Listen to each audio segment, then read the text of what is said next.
ইসলাম শব্দের অর্থ আত্মসমর্পণ করা, মস্তক অবনত করা।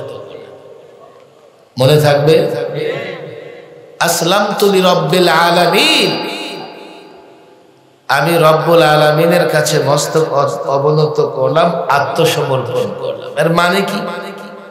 তিনি যা বলবেন আমি তা করব, এখানে আমার কোনো কথা থাকবে না। কথা ঠিক না বেঠিক? ঘাড় তেরামি তো দূরের কথা, তার কথার বিপরীত আমার কোনো কথা থাকবেই না। তখন সেটা হবে আত্মসমর্পণ করা। বলবেন হুজুর এতদিন যে শুনে আসছি ইসলাম মানে শান্তি, ইসলাম মানে শান্তি। হ্যাঁ, ইসলামের ফলাফল শান্তি, ইসলামের রেজাল্ট শান্তি। কথা ঠিক না বেঠিক? ইসলাম মানলে দুনিয়াতেও শান্তি, আখিরাতেও শান্তি। ইসলাম মানলে দুনিয়াতেও শান্তি।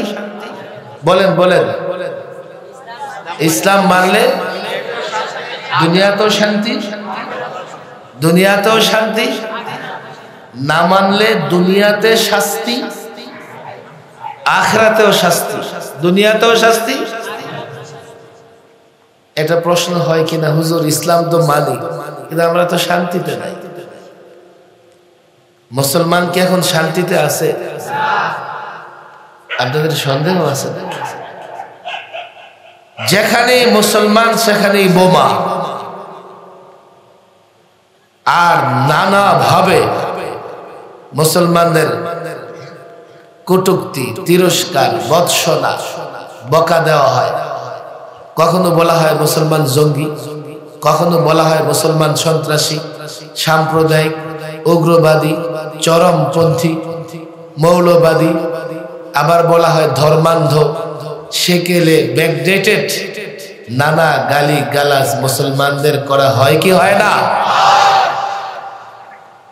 শুধু গালি, আপনি বিশ্বের মানচিত্রে যতগুলো মুসলিম দেশ আছে, একটা দেশকে যদি সামনে রাখেন তো দেখবেন কোনটা সরাসরি বোমায় আক্রান্ত, আবার কোনটাকে পরোক্ষভাবে গোলামের জিনজিরে আবদ্ধ করে রেখেছে। পশ্চিমাদের হাতের ইশারা ছাড়া আমাদের রাষ্ট্র চলে না। তাদের হাতের ইশারা দিলে মুসলিম রাষ্ট্রের সরকার প্রধান পরিবর্তন হয়ে যায়, ইজ্জত, সম্মান, আবরু সব নষ্ট হয়ে গেছে। আমরা শান্তিতে কোথায়? আমরা কোথায় শান্তিতে? আমার দিকে তাকান। এক ব্যক্তি অ্যাক্সিডেন্ট করছে, মাথায় জখম, হাতে জখম, পেটে জখম, পায়ে জখম। ডাক্তার কাছে গেছে, ডাক্তার হাতটারে ভালো করে ব্যান্ডেজ করেছে, বলেছে যান, আপনি সুস্থ। লোকটা কি সুস্থ হয়েছে? কেন? এখনো তার মাথায়, পায়ে, পেটে আঘাত আছে। ইসলাম আমরা মানি বটে, ইসলামের স্লোগান দেই, ইসলামকে পূর্ণাঙ্গভাবে মানি না। যেটুকু ইসলাম মানি ততটুকু তো শান্তিতে পাই, শান্তি থাকি। পূর্ণাঙ্গ ইসলাম না মানার কারণে ইসলামের সুফল, ইসলামের সফলতা, ইসলামের শান্তি আমরা ভোগ করতে পারতেছি না। কথা ঠিক না বেঠিক? ইসলামকে বলা হয় কমপ্লিট কোড অফ লাইফ। আল-ইয়াওমা আকমালতু লাকুম দীনাকুম ওয়া আতমামতু আলাইকুম নি'মাতি ওয়া রাদিতু লাকুমুল ইসলাম দীনা। পরিষ্কার ঘোষণা, আল্লাহ বলেন আমি ইসলামকে পরিপূর্ণ করেছি। মানুষের ব্যক্তি জীবন থেকে সমাজ, রাষ্ট্র, স্বরাষ্ট্র, পররাষ্ট্র, অর্থনীতি, বিচার ব্যবস্থা, এমন কোন ক্ষেত্র নেই যেখানে ইসলামের একটা ইউনিক, অনুপম নীতি বা আদর্শ নেই। আপনি ইসলাম মানলে তো ভালো থাকবেন, আপনি ইসলাম মানলে তো শান্তিতে থাকবেন, ইসলাম শান্তির ধর্ম বটে। তবে যেহেতু ইসলামকে আমরা পূর্ণাঙ্গ দিন রূপে গ্রহণ করতে পারিনি, সেহেতু আমরা শান্তিতে নেই। যতক্ষণ পর্যন্ত পূর্ণাঙ্গ ইসলামকে ধারণ না করা হবে, ততদিন আমাদের বিজয় আসবে না, আমাদের বিপ্লব হবে না, আমরা বিপ্লব সাধন করতে পারবো না, নিজেরাও শান্তিতে থাকতে পারবো না। কথা ঠিক না ঠিক? গোটা দেহ আমাদের জখম। আমরা কেবলমাত্র ইসলামের একটা দুইটা দিক মেনে চলি। আর এমন আজকাল সাধারণ যুবক, সাধারণ মুসলমান জানেই না, ইসলামের নানা বিষয় সম্পর্কে তার খবরই নাই। আমি আলেম ওলামা, ছাত্র জনতা, আপনাদের কষ্ট হচ্ছে না তো? আমি বারবার এই কথা বলি, দেখো শান্তি তো আছে আমাদের ধর্মে, ধর্মটাই তো আমরা মানি না, ধর্মটাই তো আমরা প্র্যাকটিস করি না, যার জন্য আমরা অসুস্থ, আমরা অশান্তিতে। যদি আমরা ধর্ম মানতে পারি, আমরা অশান্তিতে থাকবো না, আমরা আবার বিজয়ী হব, আবারও গোটা দুনিয়ার শাসন করতে পারবো। কথা ঠিক না ঠিক? ইসলাম পূর্ণাঙ্গ দিন বা পূর্ণাঙ্গ জীবন ব্যবস্থা, এ কথার অর্থ কি? আধা ঘন্টা কি বেশি হয়ে যাবে? আমি যে কথাগুলো বলতেছি, এগুলো আপনাদের বাড়ি নিয়ে যেতে হবে। আমি লম্বা কথা বলবো না। আলেম ওলামারা এখানে আছেন, দাওড়া, মিশকাত, জালালের ছাত্ররা তোমরা এখানে আছো, তোমাদের কাছে আমানত স্বরূপ এই কথাগুলো বলতে চাই আমি। ইসলাম বিজয়ের ধর্ম, শান্তির ধর্ম। তুমিই তো ইসলাম ধরতে পারতেছি না, মানতে পারতেছি। আমার সঙ্গে সবাই হাত উঠান, 5টা আঙ্গুল খোলেন। খুলছেন? ইসলাম পূর্ণাঙ্গ দিন মানে হচ্ছে ইসলামের মৌলিক বিষয় আদি 5 ভাগে বিভক্ত। কয় ভাগে? আরো জোরে বলেন, কয় ভাগে? পূর্ণাঙ্গ কেমনে এটা বুঝতে হইলে ইসলামের সমস্ত বিষয়গুলো সম্পর্কে ধারণা থাকা লাগবে কি লাগবে না? হাত উঠাতে কষ্ট হইতেছে? লম্বা লম্বা আকাশের দিকে উঠান, নাড়তে হবে না। আমি যতক্ষণ হাত উপরে তুলে রাখি, রাখবেন তো? রাখবেন তো? হুজুর আপনি তো মাত্র আসছেন, আর আমি মাত্র আসি নাই। এই চরমট্র পর্যন্ত পৌঁছতে ওই দুপুর থেকে রওনা হওয়া লাগে। আবার আমি সকালে আসছি সিলেট থেকে। আমি আপনাদের চাইতে বেশি ক্লান্ত, কিন্তু মনোযোগের জন্য হাত উঠায় ধরে রাখে। বাকি 15 মিনিট সময় হাত থাকবে তো উপরের দিকে। কত সাহস দেখছে, হাত নামে যেতেছে। ইসলামের সমস্ত বিষয় আদি কয় ভাগে বিভক্ত? এই ছাত্ররা বলো, কয় ভাগে? এক আকায়েদ। এক কি? আকায়েদ মানে কি? বলেন, আকায়েদ মানে কি? তো আমারটাই শেষ। আচ্ছা, হাত চেঞ্জ করে হাত উঠান, হাত মাফ নাই। 1 নাম্বার কি? এই বলেন না কেন? হুজুররা বললেন, হুজুর তো জানি। ইসলামের বিষয় আদি কয় ভাগে বিভক্ত? অনেকে ঠেকায় রাখছে, আর কিন্তু কাঁদবে। আচ্ছা, নামান যান। দেখছেন, বলতে দেরি, নামতে দেরি নেই। ওরা বলে আবার জেহাদের ময়দানে গিয়ে রক্ত দিয়ে দিত। আগে একটা হাত কেটে আমারে দিত।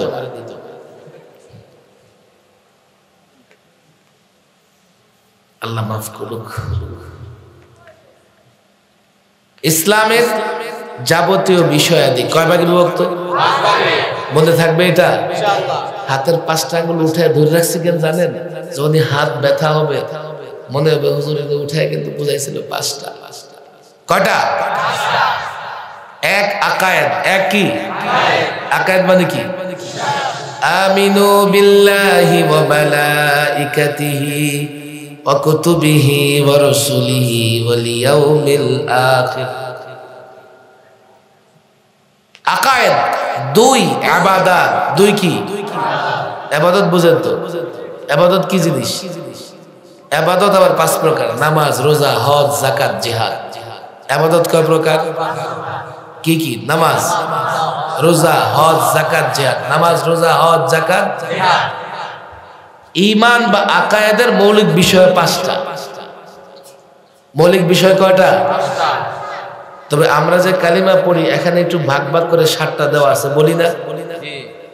ঈমানে মুজমাল, আর কি বলি? মুফাসসাল। কি বলি? আমানতু বিল্লাহি ওয়া মালাইকাতিহি ওয়া কুতুবিহি ওয়া রুসুলিহি ওয়াল ইয়াউমিল ওয়াল কদরি ওয়া শাররিহি মিনাল্লাহি তাআলা ওয়াল বা'সি। কটা হইছে? 7। কটা হইছে? আর আমি যে 5টা বলছি কোরআন কারীমের এক আয়াতে 5টা আছে। সবাই এইটা কালিমায়ে তাওহীদ জানি তো না? আরে জানি তো। বলেন বলেন। আমানতু বিল্লাহ ওয়া মালাইকাতিহি ওয়া কুতুবিহি ওয়া রুসুলিহি ওয়াল ইয়াউমিল আখির ওয়াল কদরি খায়রিহি ওয়া শাররিহি মিনাল্লাহি তাআলা ওয়াল বা'সি বা'দাল মাউত। আচ্ছা, এগুলো আকীদার বিষয়। 2 ইবাদত। ইবাদত কয় প্রকার? এক কি?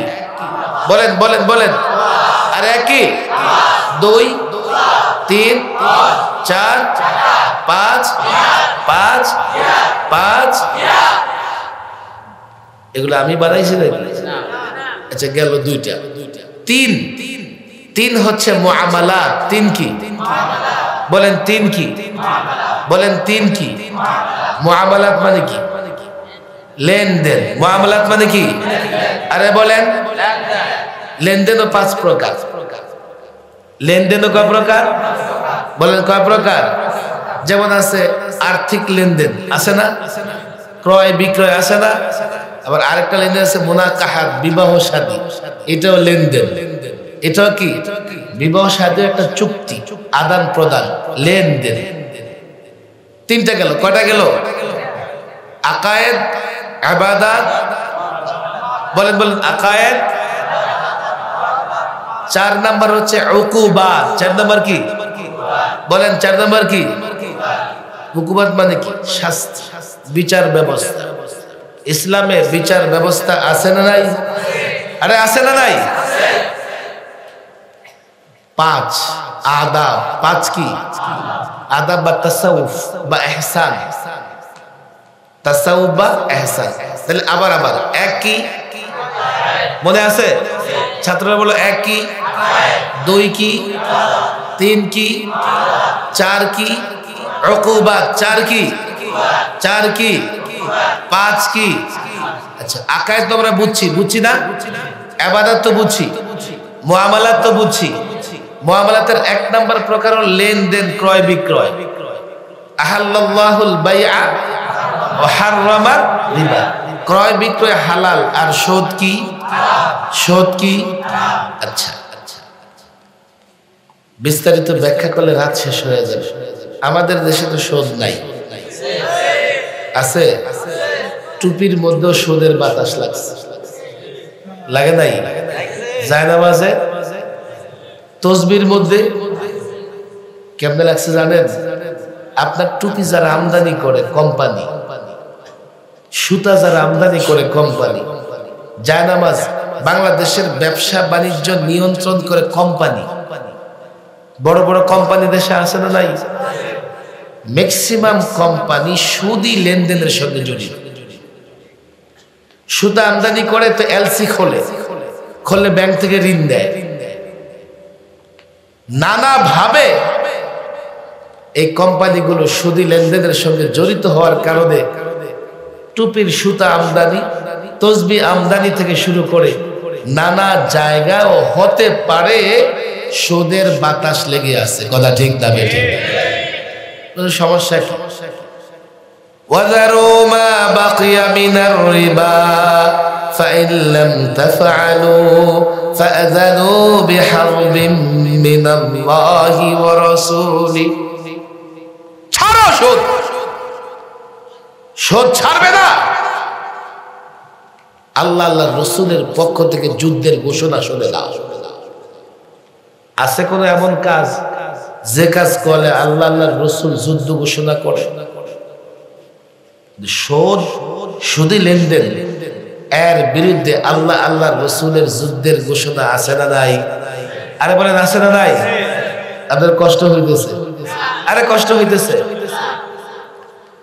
মা তার বাচ্চাকে কোনোভাবেই ট্যাবলেট খাওয়াইতে পারতেছে না, তো বুদ্ধি করে মিষ্টির ভিতরে ট্যাবলেট ঢুকাইয়া বাচ্চারে দিচ্ছে, যে মিষ্টি মনে করে ট্যাবলেটটা কি করবে, খেয়ে ফেলবে।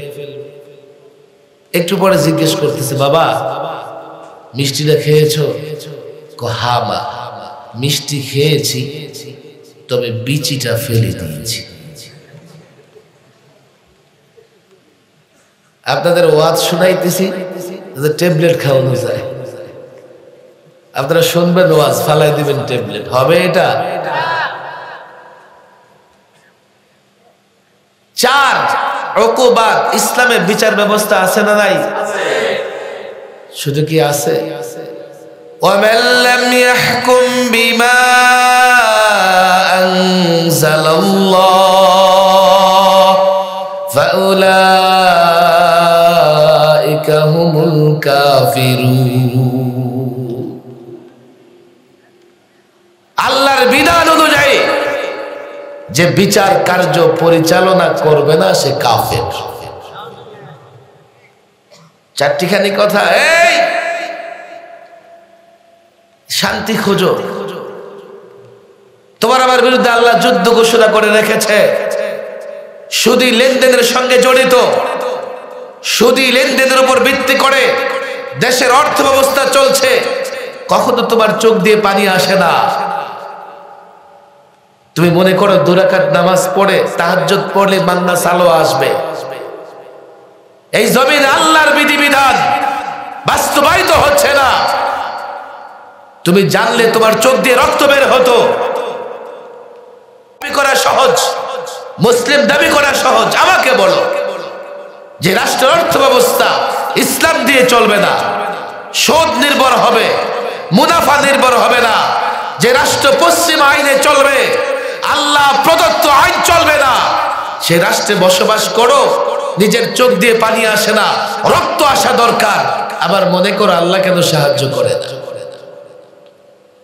বলবো আমরা কি আর বিচার করি? আমরা কেমনে বিচার করব? আল্লাহর বিধান অনুযায়ী। আমরা তো সাধারণ মানুষ। ফালা ওয়ারাব্বিক লা ইউমিনুনা হাত্তা ইউহাক্কিমুকা ফীমা শাজারা বাইনাহুম। ফালা ওয়ারাব্বিক, আপনার রবের কসম, লা ইউমিনুন, সে মুমিন হতে পারবে না, হাত্তা ইউহাক্কিমুকা, যতক্ষণ না আপনি নবীকে বিচারক বানাবে। হযরত ওমর মুনাফিকের গর্দান আলাদা করে দিয়েছে কেন? রাসূলুল্লাহর বিচার মানে নাই। বলো ওমর থাকলে আমাদের কি অবস্থা হতো? কে আমরা রাসূলুল্লাহকে বিচারক মানতেছি, বিচারক বানাইতেছি। আফসোস, আমরা মুসলিম বটে, ইসলামের 100 ভাগের 50 ভাগ আমাদের মধ্যে নাই। আছে নাকি? তোমাদের বিজয় কেমনে আসবে? বিজয় কেমনে আসবে? এক কি বলছি আকায়েদ, এক কি বলছি, এগুলো এক একটা আলোচনা করলে ফজর হয়ে যাবে। যারা ফজর পর্যন্ত থাকতে চাইছে থাকতে পারে, আমার কোনো কষ্ট হবে না। আমি সবক 3-4 ঘন্টা এমনি পড়াইতে পারি। আর যেহেতু সবক মার্কা ওয়াজ করতেছি আজকে, আমি ফজর পর্যন্ত ইনশাআল্লাহ আমি এইভাবে ফজর পর্যন্ত বয়ান করতে পারবো ইনশাআল্লাহ। 3-4 ঘন্টা একটানা সবক পড়ে আমার কষ্ট হয়। আমি সবক দিয়ে যাচ্ছি। যে কজন ছাত্র তোমরা এখানে আসো, আংশিক দিন দিয়া বিপ্লব করতে পারবে না। আংশিক দিন দিয়া বিপ্লব আসবে না। দিন যদি চাও প্রতিষ্ঠা করতে, এই সমাজের ভেতরে প্রথমে তালিমান, প্রত্যেকটা মুসলমানকে পূর্ণাঙ্গ দ্বীনের শিক্ষা দাও। দ্বীনের প্রথম বিষয় আকায়েদ, মনে আছে তো? আবার ওটা হাতুরান দেখি। আপনারা জিমায় পড়ছি। 1 নাম্বার বিষয় কি? আরো জোরে বলেন। 1 নাম্বার কি? আমাদের সবার আকীদা কি ঠিক আছে? একটু ঝামেলা আছে, তবে ওলামাদের মেনে চললে আমাদের আকীদায় ঝামেলা থাকবে না। 2 ইবাদত। 2 কি? ইবাদত কয়টা? মৌলিক ইবাদত কয় প্রকার? 1 কি? বলেন 1 কি? 2 কি? 3 4 5 5টাই তো ইবাদত নাকি? মৌলিক ইবাদত কয়টা? আচ্ছা 3 মুআমালাত। 3 কি? লেনদেন। মুআমালাত মানে কি? 4 উকুবাত মানে বিচার ব্যবস্থা। উকুবাত মানে কি? ইসলামের একটা বিচার ব্যবস্থা আছে না নাই? আরে রাসূলুল্লাহ বিচারক ছিলেন না ছিলেন না? রাসূলুল্লাহ বিচার করেছেন না করেন নাই? হাত নামান। রাসূলুল্লাহ চুরির শাস্তি দেন নাই? আরে দিবেন কিনা? জিনার শাস্তি দেন নাই? ডাকাতের শাস্তি দেন নাই? 5 আদাব। আদাব মানে আখলাক। আদাবের 1 নাম্বার প্রকার আখলাক। আখলাক কি জানেন? চরিত্র। চরিত্র কয় প্রকার? আরে কয় প্রকার? ঠিকই কষ্ট হইতেছে। তাহলে আমারে ফুলানোর জন্য সারা না। কয় প্রকার চরিত্র? সৎ চরিত্র, অসৎ চরিত্র। আচ্ছা কাউকে দেখে তার চরিত্র বোঝা যায়? এজন্য চরিত্র বিতর্কত বিষয়। কি বিষয়? আরে বলেন কি বিষয়? এগুলা তাসাউফের পরিভাষায় আখলাকে হাসানা, আখলাকে সাইয়্যা। কিছু সৎ গুণ, কিছু অসৎ গুণ। আমার দিকে তাকান। নামাজ ফরজ। নামাজ কি? যাকাত। কিছু সৎ গুণ আছে যেগুলো অর্জন করা ফরজ। হুজুর কি গুণ? তাওয়াক্কুল, সবর, ইখলাস। আমার দিকে তাকান। তাওয়াক্কুল, সবর, ইখলাস এগুলো অর্জন করা নামাজের চাইতেও গুরুত্বপূর্ণ ফরজ। কেন? সবর আর ইখলাস আর তাওয়াক্কুল এগুলো না থাকলে, বিশেষ করে ইখলাস যদি না থাকে, আপনার এই নামাজ আপনার কোনো কাজে আসবে না। মানুষের ভিতর কত কিছু গুণ আছে, স্বভাব আছে, এগুলা মরা কুকুরের চাইতেও নিকৃষ্ট। এগুলো থেকে বেঁচে থাকতে হবে, যেমন কুকুরের গোশত খাওয়া থেকে বেঁচে থাকে। 1 কিবির। 1 কি? বলেন হারাম না কিবির? আরে হারাম কি দা? 2 হাসাদ। বলেন হাসাদ। হাসাদ মানে কি? 3 গীবত। আছে না নাই? কি না? বগস, মহাব্বত, অতিরিক্ত মহাব্বত, সম্পদের মহাব্বত, পদের মহাব্বত, প্রত্যেকটা হারাম। আমি আলেম ওলামাদের বলি, এই টোটালটা মিলে ইসলাম। একটা লোক ভালো বক্তৃতা করে, মাশাআল্লাহ, আকীদাও ঠিক আছে, ইবাদতও ঠিক আছে, মুআমালাতও বুঝে, বিচার ব্যবস্থাও বুঝে, তার বিতর্ক তো একটু গন্ডগোল আছে। আর যাই হোক, তার দ্বারা বিপ্লব তো দূরের কথা, যে কোনো সময় নেতা হলে জাতিকে নিয়ে বুড়িগঙ্গায় জাপ দিবে, ইমাম হলে মুসল্লিদের নামাজ সহ শেষ করে ফেলবে, পীর হলে মুরিদদের নিয়ে জাহান্নামে প্রবেশ করবে। যার ইরাদা নিয়ত ঠিক নাই, ইখলাস নাই, তার সব বরবাদ হয়ে যাবে। টোটাল মিলে ইসলাম। বলেন টোটাল মিলে। আরো জোরে বলেন। একটা মানলে আমরা ফায়দা পাবো, কিন্তু আমরা কি ইসলামের সফলতা ভোগ করতে পারবো? আরে ভোগ করতে পারবো? আমি ছাত্রদের বলি, এই বিষয়গুলো আপনাদের সামনে আলোচনা করতেছি, আপনারা আমার সঙ্গে তো একমত নাকি? আরে একমত কি না? কিন্তু এই দুনিয়ার সবাই কি আমার সঙ্গে একমত হবে? আরে একমত হবে? একদল আছে না, কিছুদিন আগে ছিল বানরের বাচ্চা, এখন হয়ে গেছে ব্যাঙের বাচ্চা। আবার ডাকে হাঁসের মতো প্যাক প্যাক করে। আরে আছে না নাই? আবার ওনারা এখন এমন হয়ে গেছে, মন চাইলেই নারী পুরুষ হয়ে যায়, আবার পুরুষ নারী হয়ে যায়। এটাকে আবার নাম দিয়েছে ট্রান্সজেন্ডার। নাম কি? আরে বলেন নাম কি? ট্রান্সজেন্ডার বুঝেন তো?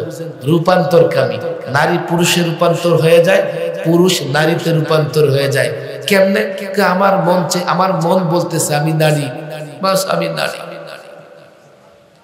আমার মন বলতেছে আমি পুরুষ, আমি পুরুষ। আরে গর্দব কোথাকার! নারী পুরুষ তো জন্মের সঙ্গে সম্পর্ক। কথা ঠিক না বেটে? হালকা সার্জারি করে দেব, অপারেশন করে দেবো, ঠিক হয়ে যাবে।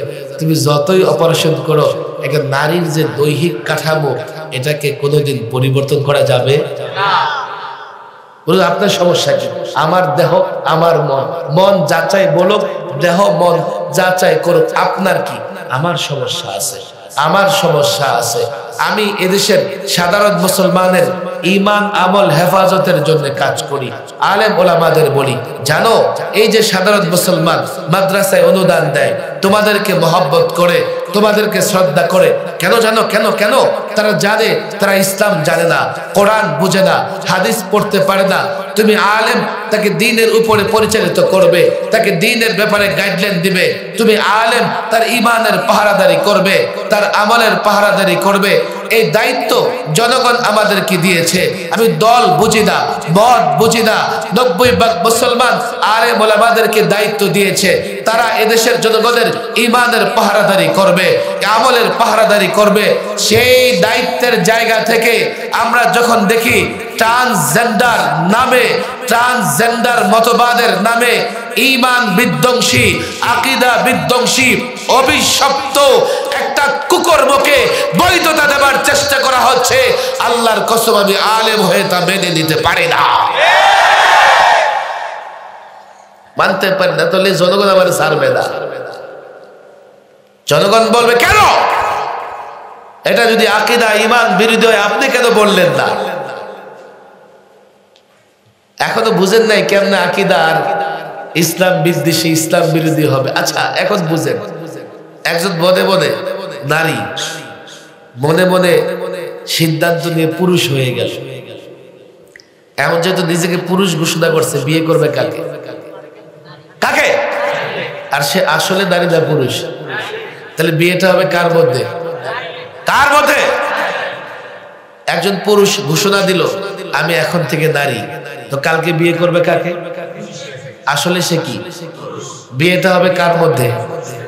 আপনারা জানেন না, পশ্চিমা বিশ্বে বিকৃত যৌনতা,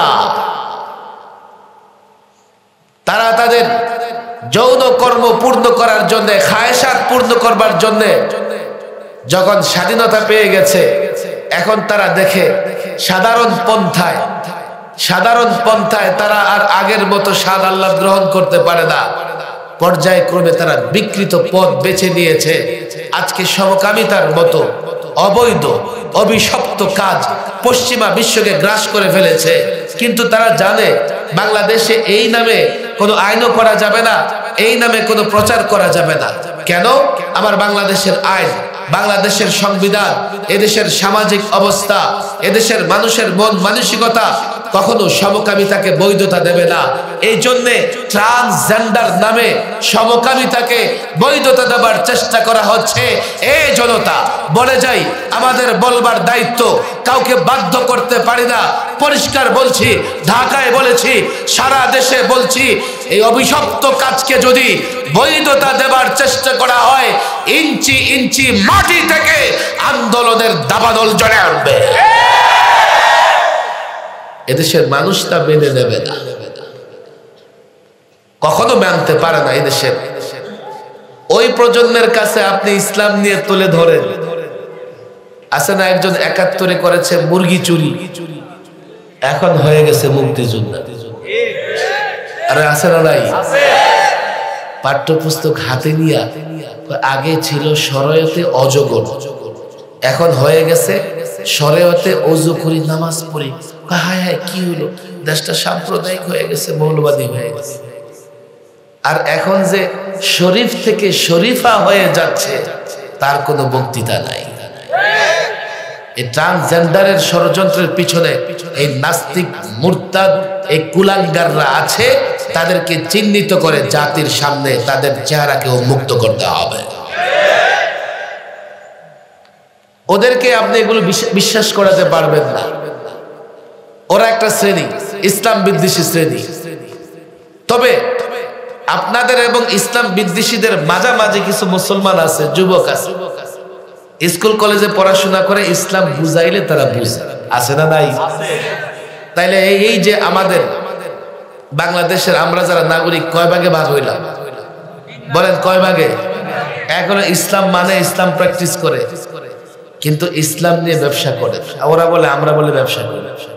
অথচ কদিন আগে দেখলাম সারা জীবন নাটক করেছে, সিনেমা করেছে, নির্বাচনে দাঁড়াইয়া টুপি একটা মাথায় দিয়ে মসজিদে গিয়ে বসে গেছে। আপনারা দেখেন নাই? ধর্ম ব্যবসায়ী, আসল ধর্ম ব্যবসায়ী। আরে কথা ঠিক না বেঠিক? সারা জিন্দেগিতে ধর্মের খবর নাই, নির্বাচন আসলে মাথায় টুপি একটা দিয়ে পুরো মৌলবী হয়ে যায় জনগণকে ধোঁকা দেওয়ার জন্য। এই 3 শ্রেণী, এই ছাত্র জনতা শোনো, আমি মাহফিলে আলহামদুলিল্লাহ আমি 3 শ্রেণীতে দাওয়াতের কাজ করি। মাহফিলে কথা বলি, কলেজ ইউনিভার্সিটির সেমিনারে বক্তৃতা করি, আবার আমি নাস্তিক মোরতাদদের সঙ্গে টেলিভিশনে বিতর্ক করি। প্রত্যেকটা মুসলিমকে যোগ চ্যালেঞ্জ মোকাবেলা, আমি যেটাকে বলি যোগের চ্যালেঞ্জ মোকাবেলা করতে হলে 3 ময়দানে ইসলামের সৌন্দর্য, ইসলামের শান্তির বার্তা, ইসলামের সাম্যের বার্তা, ইসলামের বিজয়ের বার্তা এই 3 শ্রেণীর লোকদের কাছে পৌঁছায় দিতে হয়। আমি আপনাদের কাছে পৌঁছাই দিছি সহজ, আপনারা বেনে গেছেন, আলেমদের মহব্বত করেন, আগে থেকে ইসলাম জানেন। চ্যালেঞ্জটা কখন হবে? স্কুল কলেজের ছাত্রদের সামনে যখন আমি এই কথাগুলো বলবো, তারা বলবে যুক্তি দেন, দলিল দেন, প্রমাণ দেন। তাহলে আমাকে যুক্তি, দলিল, প্রমাণ দেওয়ার যোগ্যতা অর্জন করতে হবে। এটাকেই বলি যোগ চ্যালেঞ্জ মোকাবেলা করার জন্য যোগ্যতা লাগে। কথা ঠিক না ঠিক? আপনি নাস্তিক মোরতাদের সঙ্গে বিতর্ক করবেন, তাদের সঙ্গে বিতর্ক করলে হয়তোবা তাদের কোনো উপকার হবে না, তারা ইসলাম আনবে না, কিন্তু তারা ইসলামের উপরে যে ধরনের প্রশ্নগুলো উত্থাপন করে আপনি যদি তাদের সঙ্গে সে জবাবগুলো দিয়ে দিতে পারেন, তো তারা ধোঁকা দিয়ে সাধারণ মানুষের ঈমান নষ্ট করতে পারবে না। আমি ছাত্রদের বলি যোগ চ্যালেঞ্জ মোকাবেলা করা শিখো, ইসলামকে জানো, ইসলামকে বুঝো। ইসলাম বিজয়ের ধর্ম, ইসলাম শান্তির ধর্ম, ইসলাম ন্যায় ইনসাফের ধর্ম। কেন তোমরা জানো না? কেন তোমরা বুঝো না? কেন জাতিকে বোঝাতে পারো না? জাতির কাছে আমাদের ব্যর্থতার জায়গা, জাতির কাছে আমরা ইসলাম তুলে ধরতে পারি নাই। এই জাতি কেন দেখো না? 52 বছর হয়েছে বাংলাদেশ স্বাধীন হয়েছে, তোমরা পশ্চিমাদের তন্ত্র মন্ত্র দিয়া দেশটাকে শাসন করো, কিন্তু করলে কি হবে? রাজা প্রজা হলে কি হবে? প্রকৃতপক্ষে পশ্চিমাদের গোলামি করা ছাড়া মুসলিম কান্ট্রির রাজা শাসকরা রাষ্ট্র পরিচালনা করতে পারে না। ইতিহাস দেখো, ইতিহাস পড়ো, মুসলিম যুবক, মুসলিম শাসকরা 50 বছর নয়, 100 বছর নয়, 500 বছর নয়, 1000 বছর গোটা দুনিয়া শাসন করেছে, আর পশ্চিমারা তাদের পদলেহন করেছে। ইসলাম প্রতিষ্ঠা করা শিখো। কেমনে প্রতিষ্ঠা? ইসলাম তো জানো, আগে জানো, জানো। এই যে ইসলাম, পূর্ণাঙ্গ ইসলামকে জানতে হবে কি হবে না? প্রথমত এগুলোর সুফল আমাদের জাতিকে বুঝাইতে হবে, যুক্তি দিতে হবে, দলিল দিতে হবে। এই জন্য আমি প্রায় বলি আমাদের ছাত্রদের, ওলামাদেরকে বলি, শুধু আলেম হলে চলবে না, মুআল্লিম বানাইতে হবে। শুধু মুআল্লিম হলে চলবে না, দায়ী বানাতে হবে। তালিম এবং দাওয়া, এই 2টা কাজের মাধ্যমে আমরা চাইলে ঘরে ঘরে ইসলামের সৌন্দর্য পৌঁছাইতে পারি। পূর্ণাঙ্গ ইসলাম যদি মানি, আমরা দুনিয়াতেও শান্তিতে থাকবো, আখিরাতেও শান্তিতে থাকবো। আল্লাহ তাবারক ওয়া তাআলা বিষয়টাকে আসলে বুঝছেন না? কারা কারা বুঝছেন? হাত উঠান দেখি। সব হাত উঠে গেছে। নামান। কিছু মানুষ বুঝলেও তো আমিও তালিম দেওয়ার কাজ করতেছি। আল্লাহ যেন কাজ করার তৌফিক দান করেন। ওমা তাওফীকি ইল্লা বিল্লাহ ওমা আলাইনা ইল্লা দোয়া করে দাও। اللهم أنت السلام ومنك السلام تباركت يا ذا الجلال والإكرام. ربنا ظلمنا أنفسنا وإن لم تغفر لنا وترحمنا لنكونن من الخاسرين. ربنا لا تزغ قلوبنا بعد إذ هديتنا وهب لنا من لدنك رحمة إنك أنت الوهاب. يا الله يا رحمن يا رحيم. আল্লাহ তাবারক ওয়া তাআলা বিকেল থেকে মধ্যরাত পর্যন্ত যারা এখানে বসে আছে, আলোচনা শুনেছে, আলোচনা করেছে, প্রত্যেককে তুমি তোমার দ্বীনের জন্য কবুল করে দাও। আল্লাহ আমরা যত গুনাহ করেছি, অপরাধ করেছি, জেনে করেছি, না জেনে করেছি, প্রত্যেক অপরাধের জন্য তোমার কাছে ক্ষমা চাই, মাফ চাই। তুমি আমাদের ক্ষমা করে দাও এবং আমাদের সকলকে তুমি তোমার নেককার বান্দাদের অন্তর্ভুক্ত করে নাও। আল্লাহ আমাদেরকে দ্বীনের দায়ী বানায়া দাও, দ্বীনের মুআল্লিম বানায়া দাও, মুজাহিদ বানায়া দাও, দ্বীন প্রতিষ্ঠার আন্দোলন সংগ্রাম করার তৌফিক দাও। মালিক তুমি যাকে মহাব্বত করে থাকে মহাব্বত করার তৌফিক দাও, আর তুমি যাকে ঘৃণা করো এমন যেন না হয় তাকে আমরা মহব্বত করে বসে থাকি। মালিক এদেশে ইসলাম প্রতিষ্ঠার জন্য যত আসবাব দরকার ব্যবস্থা করে দাও। আল্লাহ ছাত্রদেরকে মুআল্লিম দায়ী হিসেবে কবুল করে দাও। দ্বীনের আলো, কোরআনের আলো প্রত্যেকটা ঘরে ঘরে পৌঁছাবার তৌফিক দাও। আল্লাহ তাবারক ওয়া তাআলা সাধারণ মুসলমানদের সম্পর্ক আলেমদের সঙ্গে করায়া দাও। আলেমদের থেকে দ্বীন বুঝে বুঝে মেনে চলার তৌফিক দাও। মালিক আমাদের ছেড়ে যারা কবর দেশে শহীদ হয়েছে প্রত্যেকের কবর তুমি জান্নাতের বাগান বানায়া দাও। আল্লাহ লক্ষ্মীপুরের কিংবদন্তি আলেমে দ্বীন মাদারজাত ওয়ালি মুহাম্মদুল্লাহ হাফিজি সহ যত বুজুর্গানে দ্বীন বৃহত্তর লক্ষ্মীপুর, নোয়াখালী, ফেনী থেকে তোমার ডাকে সাড়া দিয়ে কবর দেশে শহীদ হয়েছে প্রত্যেকের কবর তুমি নূর দ্বারা পরিপূর্ণ করে দাও। তাদের রেখে যাওয়া আমানতগুলো হেফাজত করার তৌফিক দাও। আল্লাহ আমাদেরকে দুশমনের দুশমনি থেকে হেফাজত করো, হাসেদের হাসাদ থেকে হেফাজত করো, মুনাফিকের ষড়যন্ত্র থেকে হেফাজত করো, জালেমের জুলুম থেকে আমাদের প্রত্যেককে হেফাজত করো। ربنا آتنا في الدنيا حسنة وفي الآخرة حسنة وقنا عذاب النار سبحان ربك رب العزة عما يصفون وسلام على المرسلين والحمد لله رب العالمين.